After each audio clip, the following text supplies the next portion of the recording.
our international guests. And for those particularly, IBEC is a business representative organisation. We account for about 70% of private sector employments in Ireland, and we're basically the voice of Irish business. We are grouped around sectors as well, and some of you in the audience might know some of our sectors who have their own brands, like Technology Ireland, Financial Services Ireland, Retail Ireland, etc. So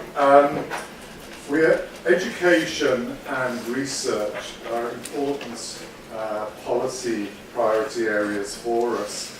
And IBEC employs about well over 200 people now, so it's involved in a fairly broad range of policy areas. We could be working on 300 plus policy agenda items at any one time. Now they range from the very esoteric to sort of broader policy campaigns where we try and influence the education system or the taxation system or the infrastructure that's available. So we try and group our policy activity around themes. And this is the theme, or these are the themes for this year. Brexit, which will probably not come as a surprise to most of you. Quality of life. There's an increasing recognition that although we have very well-focused economic objectives, a key competitiveness advantage for Ireland is actually the quality of life in terms of housing, in terms of transport, etc. And then the two other areas which are very appropriate to today's event are the future of work and Ireland's international reputation. Now, the future of work is fairly broad in the sense that we know the workplace is changing at a rapid rate, and that has increasing implications for how people structure their working lives, what sort of skills they require, and indeed what sort of options there are around flexible working, etc. And then the final one, and the one I just want to dwell on a little bit more, is Ireland's international reputation.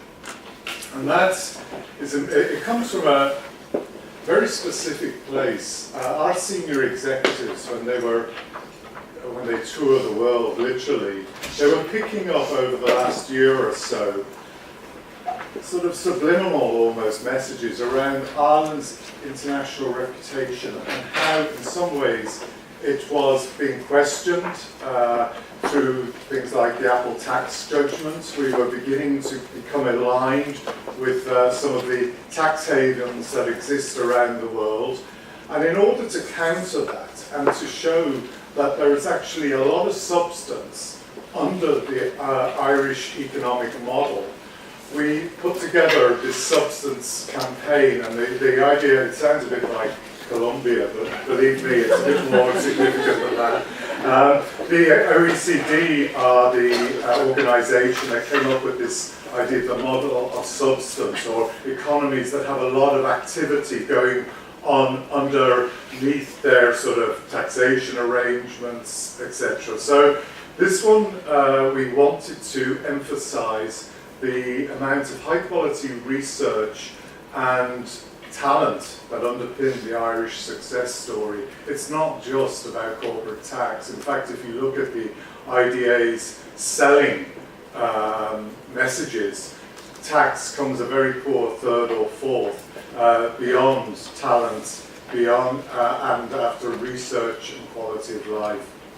So we've developed a lot of collateral around this, and this is an unashamed opportunity to ask you to share these messages. You come, you interact with a sort of a global community